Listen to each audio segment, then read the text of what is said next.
Dubai crown prince Sheikh હમદાન બિન મોહમ્મદ અલ મક્તુમ મુંબઈની મુલાકાતે આવ્યા. તે દરમિયાન તેમને ઇન્ટરનેશનલ ક્રિકેટ કાઉન્સિલ એટલે કે આઈસીસીના ચેરમેન જય શાહ સાથે મુલાકાત કરી હતી. આ દરમિયાન ભારતીય ક્રિકેટ ટીમના દિગ્ગજ ખેલાડીઓ રોહિત શર્મા, હાર્દિક પંડ્યા અને સૂર્યકુમાર યાદવ પણ ઉપસ્થિત રહ્યા હતા.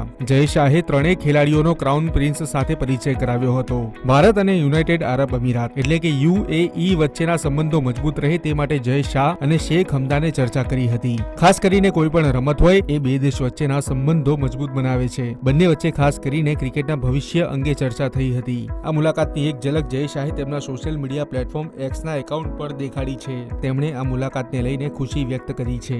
ઉલ્લેખનીય છે કે હમણાં જ રમઝાન મહિનો પૂર્ણ થયો છે અને કેટલાક ખાસ સંજોગોમાં ઘણી વખત આઈપીએલની ટુર્નામેન્ટ અને બીજી ઘણી બધી આંતરરાષ્ટ્રીય ક્રિકેટ મેચનું આયોજન યુએઈમાં થાય છે. હમણાં ચેમ્પિયન્સ ટ્રોફીની ફાઇનલ પણ દુબઈમાં રમાઈ, જેમાં ભારત ચેમ્પિયન બન્યું. આમ બંને વચ્ચેની આ મુલાકાત ખૂબ મહત્વની રહી છે.